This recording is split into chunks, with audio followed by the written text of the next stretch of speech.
Hello, Dan Smith here, director. I'll be doing some audio commentary for this re-release of the movie. Oh, wait, not yet. Sorry, sir, this is just the DVD menu. The movie hasn't started yet.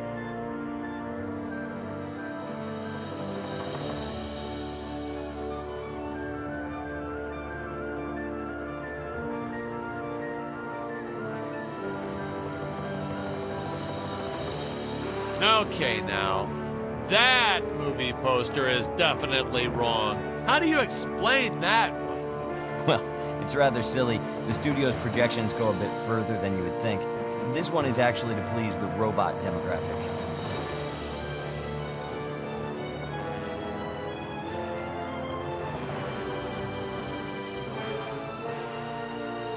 Hey, is this thing on? Can you hear me all right? Yeah, all good.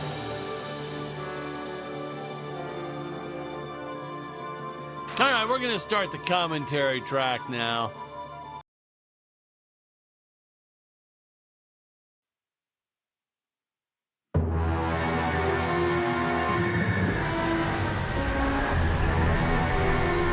Hello, Dan Smith here. I directed this film back in, well, it feels like a century ago.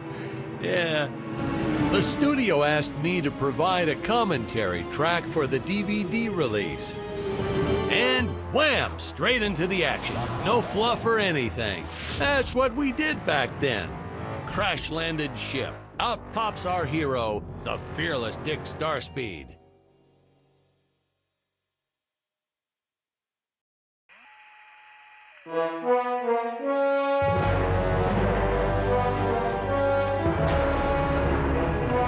The ship's velocity reactor is damaged.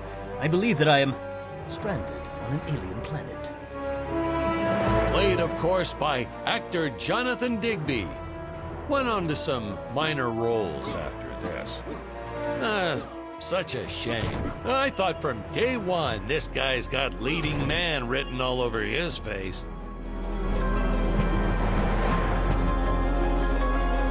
I'm often asked why Dick breaks these boxes. He actually ad-libbed it. I told Jonathan, always keep things exciting.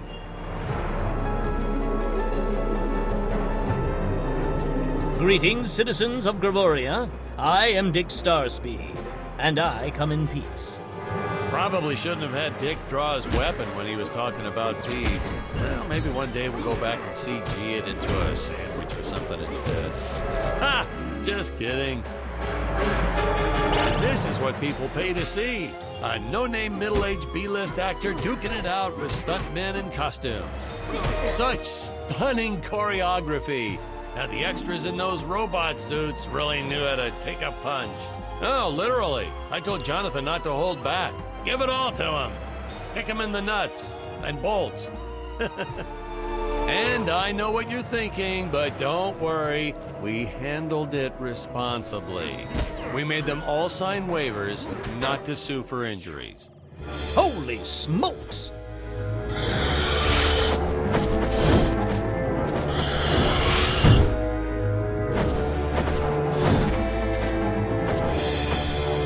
If I land squarely on that grain silo, I should survive this fall unscathed.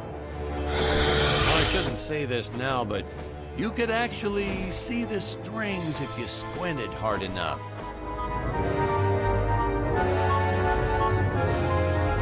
A screenwriting trick from back in the old days. You put a grain silo or some haystacks down and it solves all your gravity-related problems.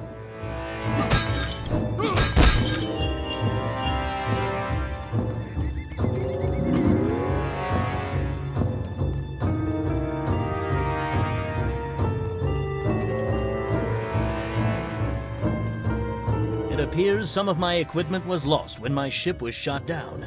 But what luck! This high-tech scanner reports that my ray gun is nearby.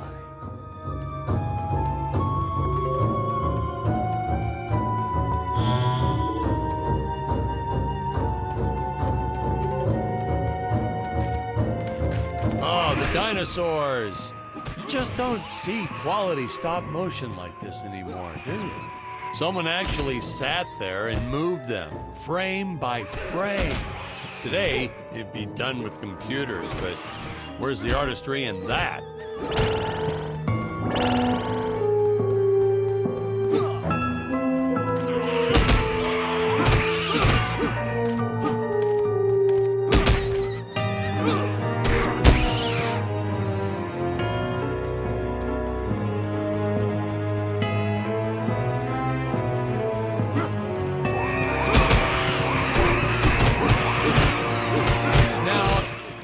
Trees here look a little plastic. Well, it's because they are.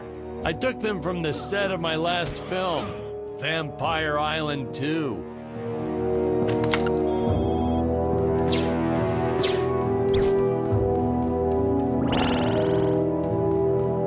We got our fair share of nasty letters from scientists complaining about our portrayal of the dinosaurs. Was news to me. Apparently, these stegosauruses weren't meat eaters. Must have preferred shellfish or something. Wow, how do they know? That's what I say. Whoa.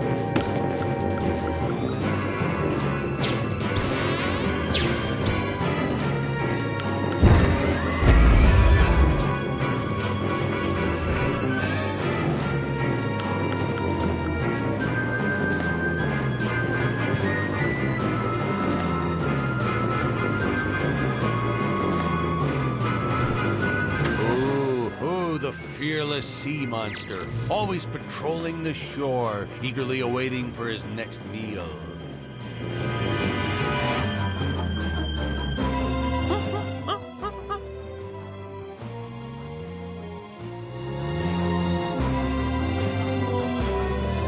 As usual, the local population is defenseless. That's where our hero steps in and saves the day.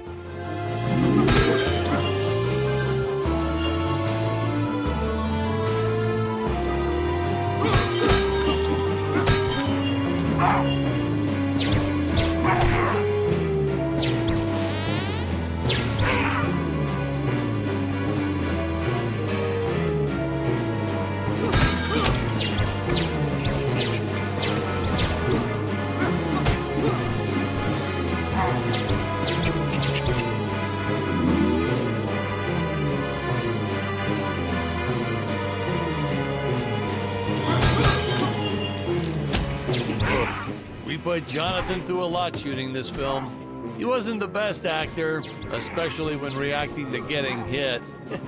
He's what you call a flincher. So I told the stuntman to really just go to town on him.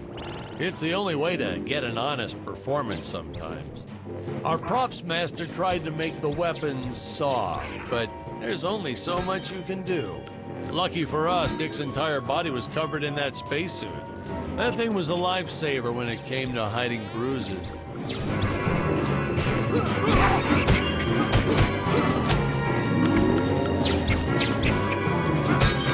How curious.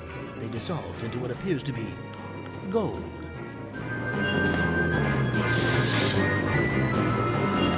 You'll notice the gold disappears when Dick touches it. We had a deleted scene that explained he's actually teleporting it back to his ship. It's funny, no one ever questioned how Dick was able to walk around with an infinite amount of gold on him.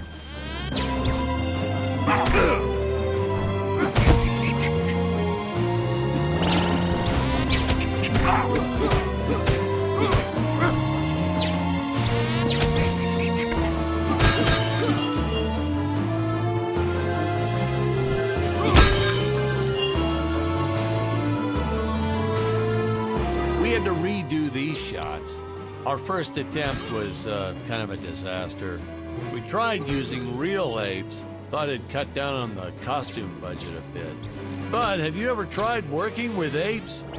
They are the worst actors ever. They don't sit still for a moment, and the second you take your eyes off of them, they're flinging their feces all over the place.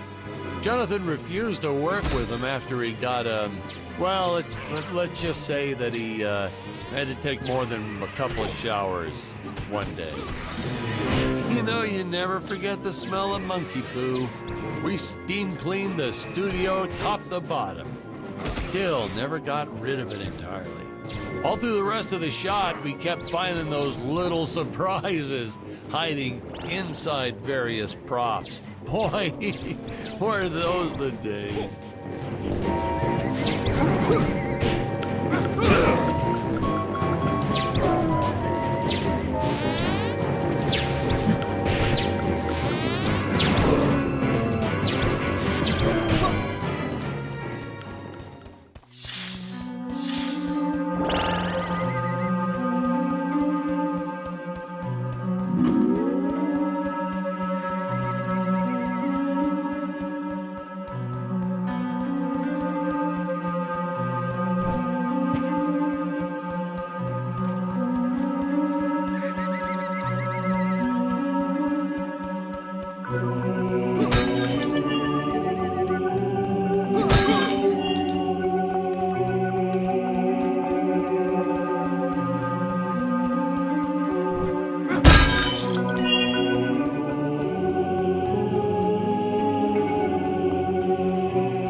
Some really top-notch stop-motion effects, huh? Unfortunately, we skimped on the Dick Starspeed puppet a little. The Earthman is not for you to eat, fiend! Oh, this was groundbreaking. We had the woman rescuing the man for once. We were really ahead of our time with this scene, but well, then again, I've always been rather progressive. The studio execs didn't seem to get why it was such a big deal, though. Sorry, we don't see this as anything unusual. Ha! Of course! It's unusual. A woman would never save the man. It just doesn't happen. Not in the movies, not in real life. I don't know why we didn't get more recognition for this scene. Well, I guess I was just a little too ahead of my time.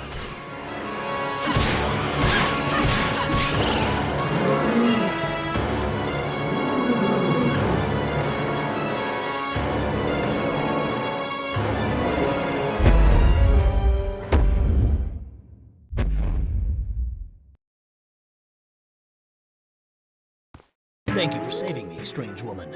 What is your name? I am the magnificent Scarlet Nova.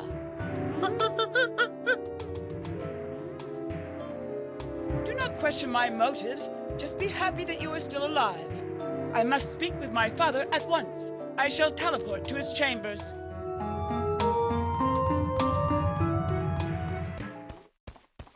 So we'll be seeing our first example of teleportation being used by Scarlet right here. As soon as this current shot ends, which should be happening any second now.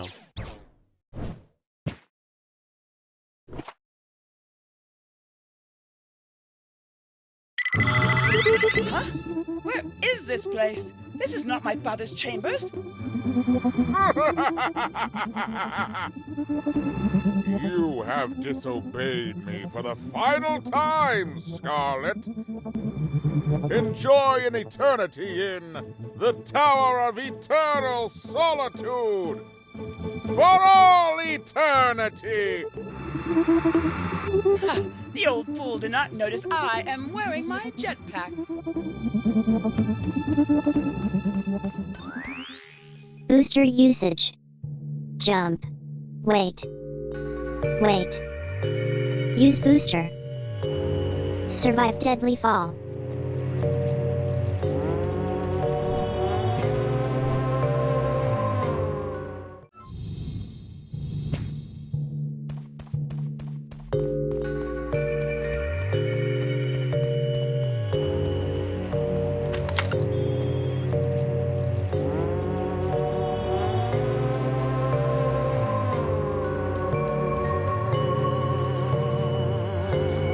Scarlett didn't quite realize she needed to shoot those energy orbs down below. Keep in mind, Stacy was doing this on a soundstage, okay?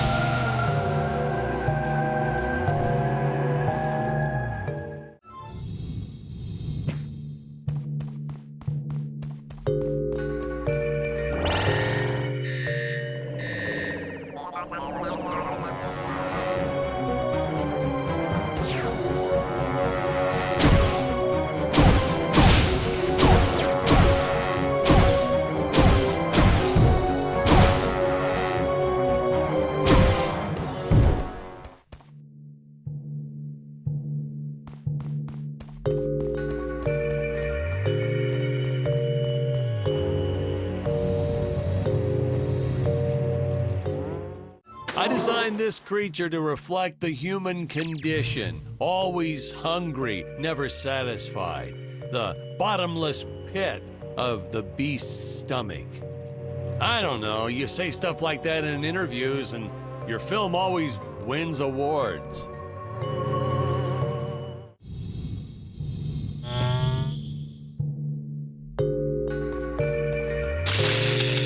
The energy imps.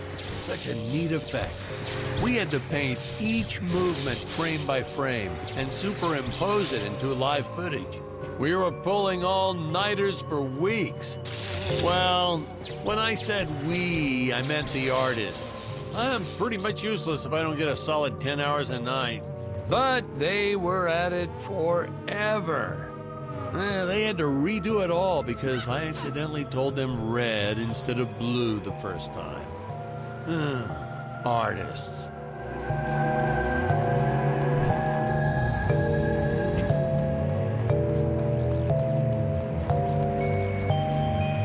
Curses! My father revoked my access to the teleport terminals. I shall only be able to utilize the ones I activate manually.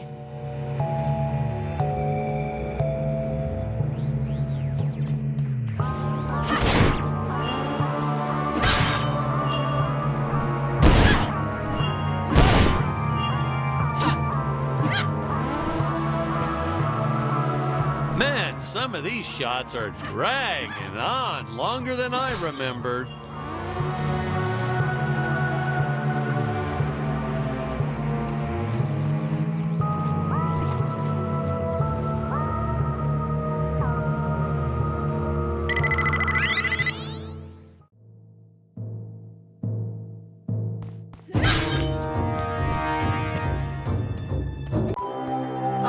I knew you would return.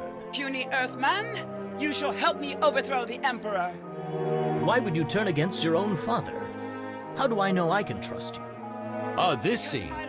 This is practically Shakespeare in outer space. Just as the entire planet does. And, huh? Patrick, what's wrong with the video? Sorry, sir. Technical problems. Darn it, we're missing some really good writing here. There. Sorry about that. Well, we just passed right by her big scene. Basically, they agree to work together, but one must stay behind in the sleep chamber at all times. Should I rewind? Never mind. I'll continue from here.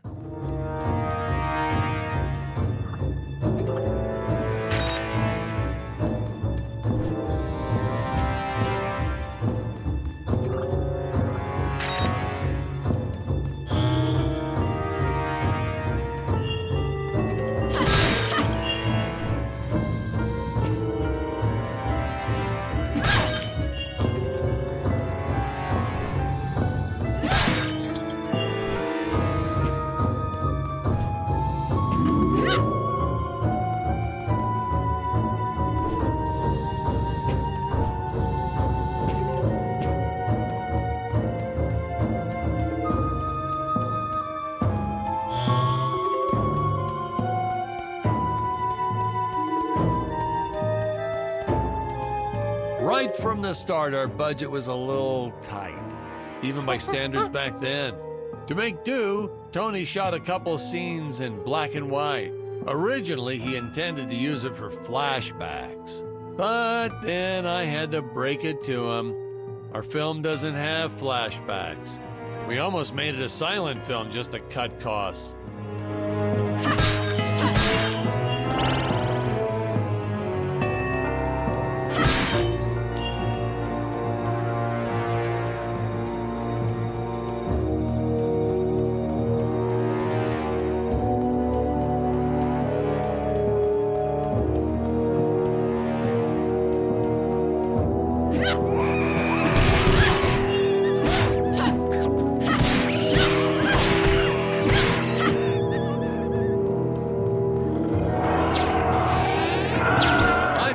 An absolute necessity we have a T-Rex in this film, but we got this Serato thing instead.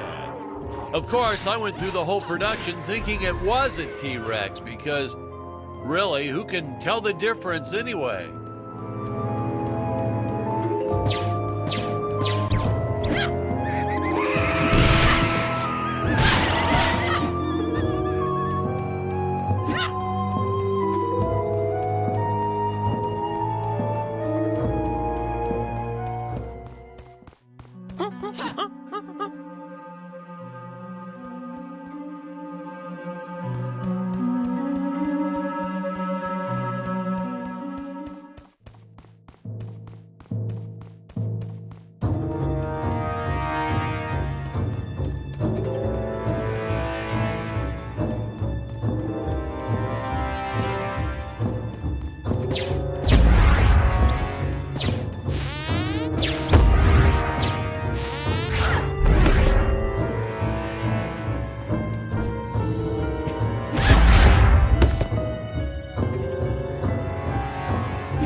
Oh, spoiler alert, our heroes may or may not find a particular tool that will allow them to destroy those rock barriers later on in the film.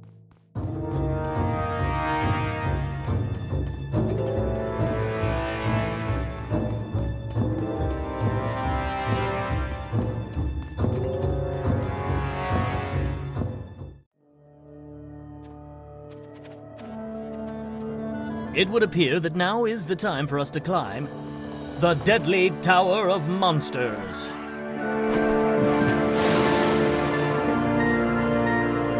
Good screenwriting 101. Always announce the title within the film itself. How else are you going to let the audience know your heroes really mean business? Now, that weapon, it's just an electric shaver, but you know, I bet you'd never guess it was, would you? They look so futuristic.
some real action.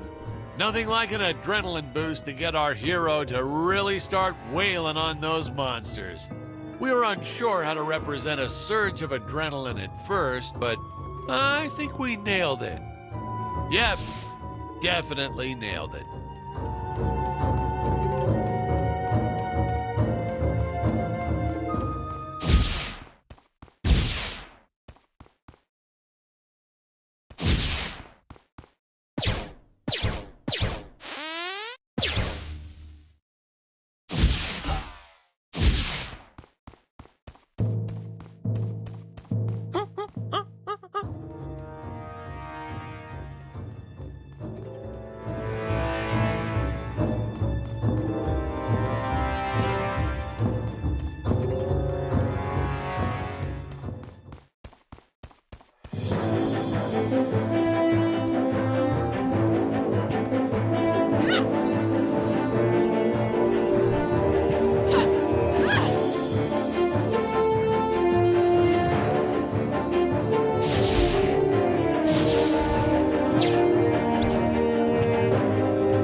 Of that one at some of our meetings with the studio. Oh, you'd like to see records of where our budget went to this month? Sure, let me get that for you right now. Boom, boom.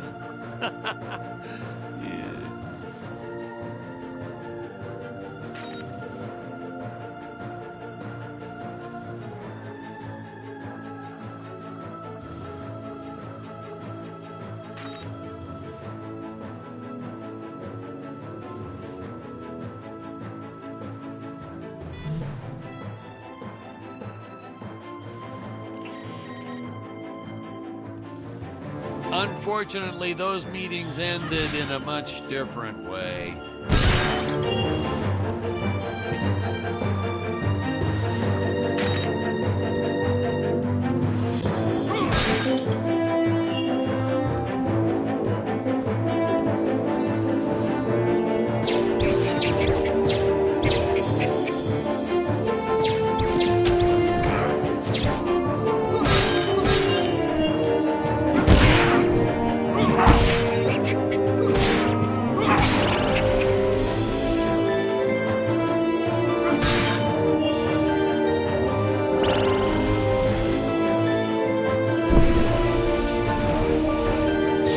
Taxidermist who helped us out with these bat creatures for real cheap. And he's not good. He's kind of sloppy if you want to know the truth. But that's the best part. A sloppy bat looks scarier. Oh, but you gotta sew up that sphincter. Just trust me on that one.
Some board member had these nephews who really wanted to be in the films.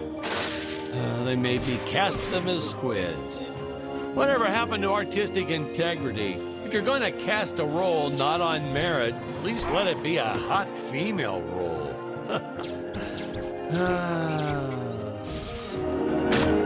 My effects team kept assuring me the strings wouldn't be visible in the final cut, but I could see them. No transparent nylon. This stuff will do the trick. Yeah, right. I swear, those darn strings is what made my hair go white.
Teleport usage.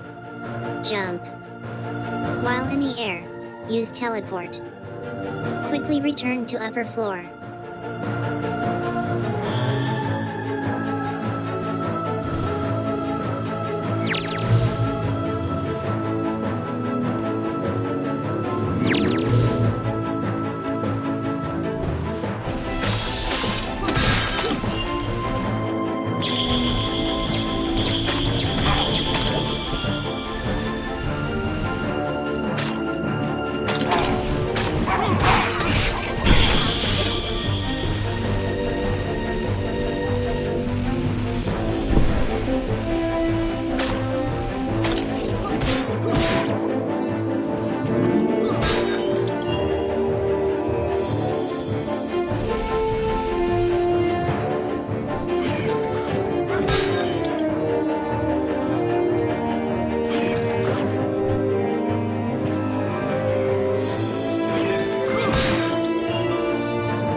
You don't want to miss a single minute of this scene. The nuclear ends.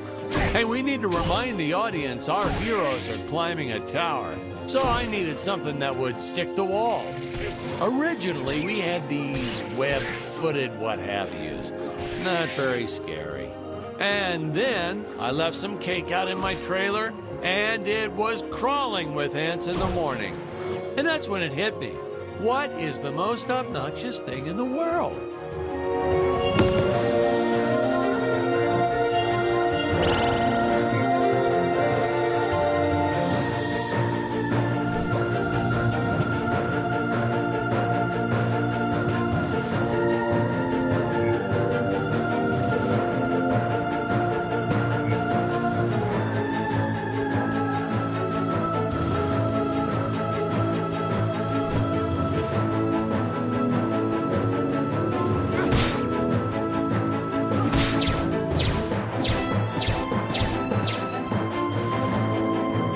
Some people thought it was odd that a simple wooden cage would have such such an elaborate high-tech lock.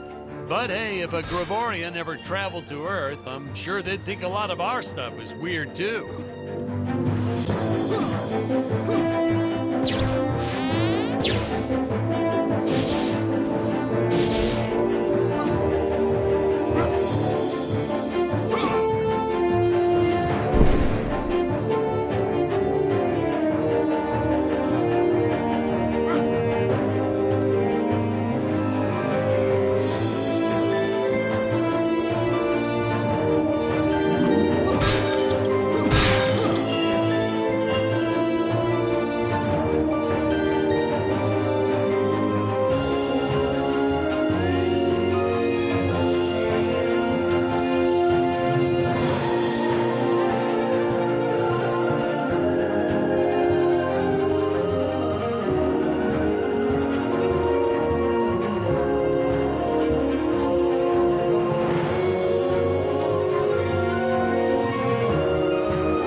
Script, Dick had a number of scenes that took place in the belly of the sea monster.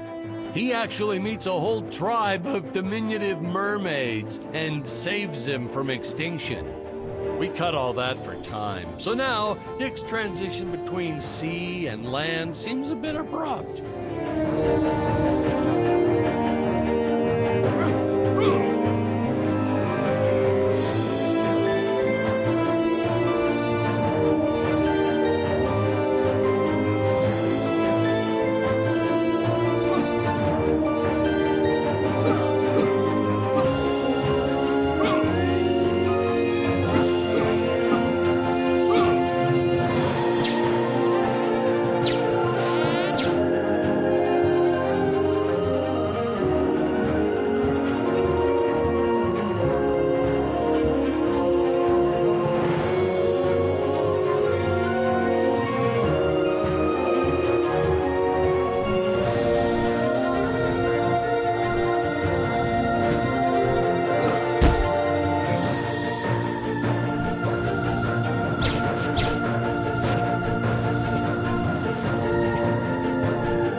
Oh no! This head belonged to my co-pilot robot.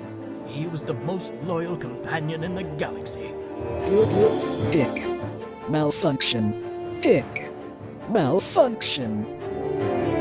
These Gravorians will pay dearly for this, my friend. Now, what's a space adventure film without a trusty robot sidekick, huh? Am I right? In the original draft, we had Dick and Scarlet team up with an alien from the planet's surface. You know the type, pointy ears, wise and emotionless. But then we came to our senses and realized that a giant tin can robot's way cooler. Besides, everybody was doing the alien thing back then. You know me, I'd rather be a trailblazer.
The insurance company made us install those safety guards after our actors fell off the set one too many times. Granted, they kept falling off even with the rails, but thanks to how the contract was laid out, we were no longer liable for their injuries.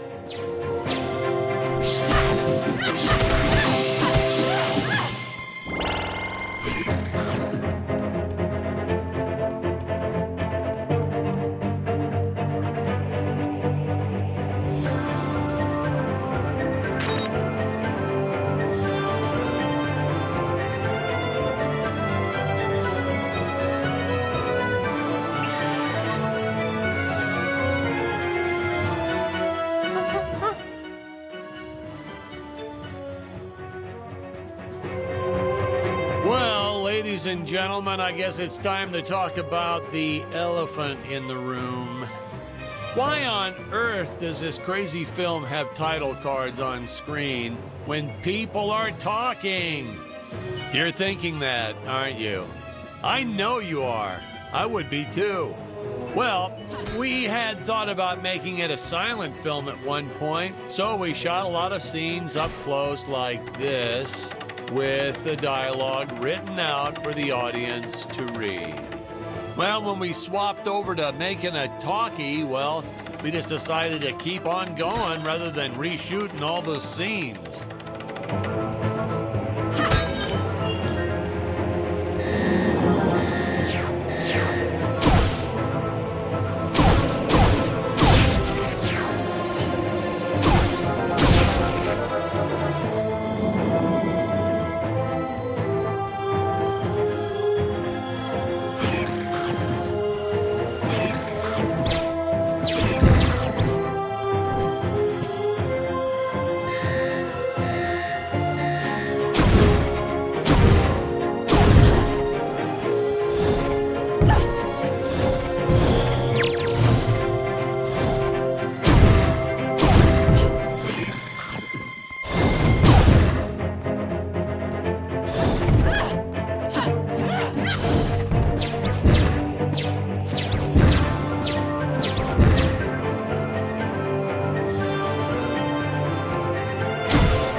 best part about being in showbiz. Craft services. It's like never-ending supply of free food all day long. I never had to pay for a single meal. Hey, Patrick, I noticed you guys don't do that here in your studio. You should talk to your boss. Maybe even just a bagel station.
Nitpicking science community also complained about these Terra whatevers breathing fire.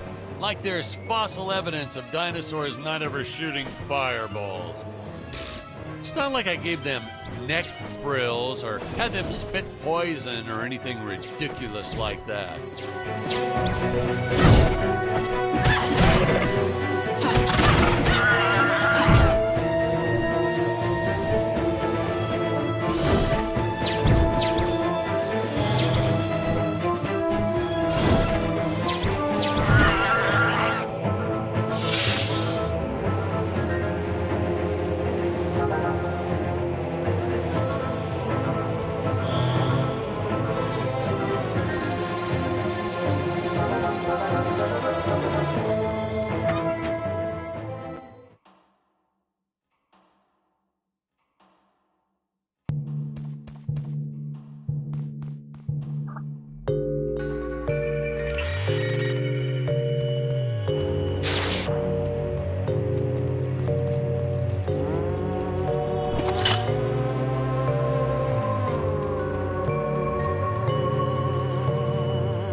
As luck would have it, the next lot to ours was filming some horror movie set in Transylvania.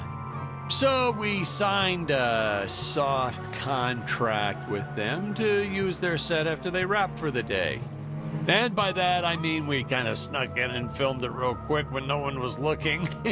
I had my assistant Phyllis keep a lookout for the security guard.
we shot this scene with Scarlett using the landmines, but then I came to my senses and we reshot with Dick. I mean, a woman using high explosives? This may be a science fiction, but we have to keep things at least somewhat believable. Hey, most days, the effects team really nailed it. Dinosaurs, saucers, hey, you name it. But these, deflating rock, boulder, cubes, not their best work. Just looks kind of odd, if you ask me, like giant whoopee cushions. They said they could add some debris and explosions or two afterwards, and then we ran out of budget. Well, to be fair, we ran out of budget several times, but still, I lost a lot of sleep over these rocks.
First tried this one with regular logs. Well, that was disastrous.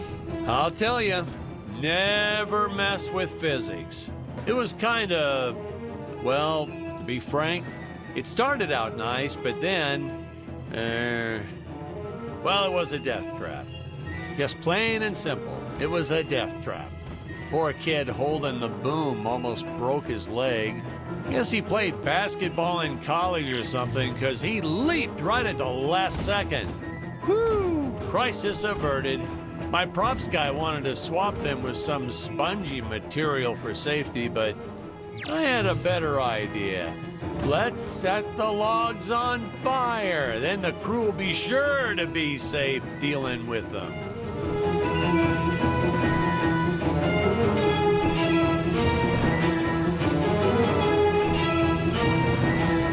Though we created these conveyor belts for Stacy's character, Jonathan was always trying to run across them to no avail. I probably should have told him that we slowed the belt down whenever Scarlett runs across, but I got a real kick out of watching him try.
Say, you know what I was thinking? With all this jumping and climbing and jumping, wouldn't this make a great video game? Isn't that what all those video games are about? Jumping around? Well, yeah, and killing. There's jumping too, but mostly the killing. What? Patrick, that's awful. What sort of example are we setting for our youth? Well, movies are pretty violent too. Your heroes have killed everything in sight. You had Dick shooting a dinosaur in the face in the first 5 minutes. Well, Patrick, that's different, you know? What we did on film, that was art. Video games aren't art.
Funny story about the two caged apes in this scene.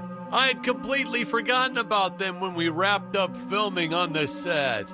Then we spent the next day doing a location shoot. So, suffice it to say, our return to the studio was met with a couple of grumbling tummies complaining about unsafe work conditions, human rights, yada, yada, yada.